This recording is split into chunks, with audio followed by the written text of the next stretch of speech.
Sandre Dubé. Soucieux du moindre détail, il scrute tous les dossiers. Pour lui, l'actualité n'a aucun secret. Cube Radio. Vous savez, dans le créneau des VUS de luxe, il y a eu, entre autres, Mercedes, qui a été un des précurseurs, et il y a eu Lexus. Notre collègue Antoine Joubert, du Guide de l'Auto, a fait l'essai, d'ailleurs, du nouveau Lexus TX 2024. Salut, Antoine. Salut. Puis, comment tu l'as trouvé? C'est quoi tes impressions? En fait, j'ai surtout trouvé qu'on s'était rattrapé après une grosse erreur. C'est que Lexus avait lancé, il y a 6 ans maintenant, une version maladroitement allongée du RX, qui a toujours été le produit le plus populaire de la famille Lexus. On avait voulu en faire un VUS à 3 rangées de sièges pour rivaliser plus efficacement avec les Acura MDX, Cadillac XT6, ce genre de produit-là, Audi Q7 aussi. Et ça n'a pas fonctionné. Et les échecs chez Lexus, il n'y en a pas eu beaucoup, honnêtement. Quelques-uns. On peut retourner au début des années 2010 avec la HS 250, qui était une berline insipide. Mais il n'y a pas eu beaucoup d'échecs au niveau des produits chez Lexus. Mais le RXL en a été un. Et là, fallait revenir à la charge cette fois avec un véhicule qui était vraiment capable de prendre la balle au bon, de répliquer efficacement au QX60 d'Infiniti, Acura MDX, comme je le disais, et à tous les autres VUS intermédiaires de luxe à 3 rangées de sièges. Pensez aussi au Volvo XC90, qui est là depuis longtemps, qui connaît beaucoup de succès. Alors, on est arrivé avec un produit qui est le plus long VUS de toute la famille Lexus. C'est même plus long que le LX600, qui est un gros monstre qui coûte 125 000 $. Alors là, on a un véhicule qui est vraiment, vraiment spacieux. Même à la 3e rangée, je suis personnellement confortable. Alors, c'est vous dire à quel point c'est bien développé. C'est la même plateforme que le RX, mais avec un design complètement différent, qui est pas particulièrement impressionnant là à ce niveau-là.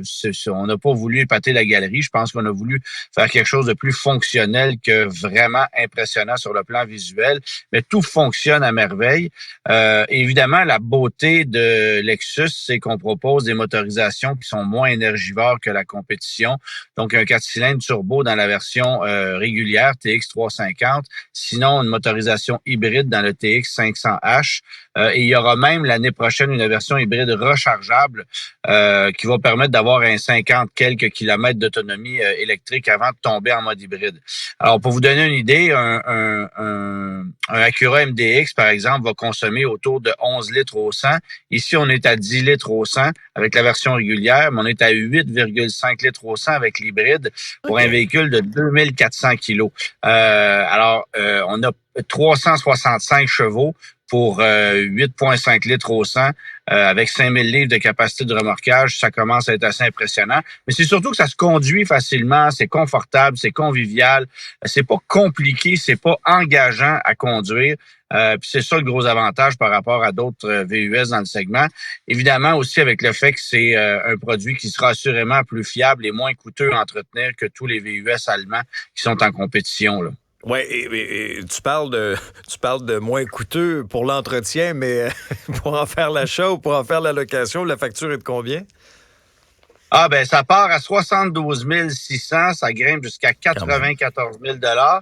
C'est quand même beaucoup de sous, mais évidemment, c'est un véhicule qui est, je dirais, dans la mire des prix des autres VUS de ce segment-là.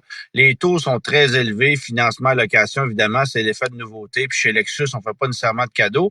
Mais comme le coût de possession à long terme est plus faible que celui de la compétition, parce que les coûts d'entretien sont moins élevés, que parce que la dépréciation sera moindre que chez Volvo, que chez Mercedes, qui sont des véhicules beaucoup plus complexes à garder à long terme, il y a quand même un petit avantage financier face à la compétition. Parce qu'il faut pas oublier que Lexus n'a pas l'emblème aussi prestigieuse que des Mercedes, des BMW, c'est vrai, mais a cet avantage de perdurer à travers le temps. Vous allez acheter un produit Lexus qui a 8 ans aujourd'hui et vous n'êtes pas dépaysé, vous n'avez pas l'impression d'avoir un véhicule qui a mal vieilli.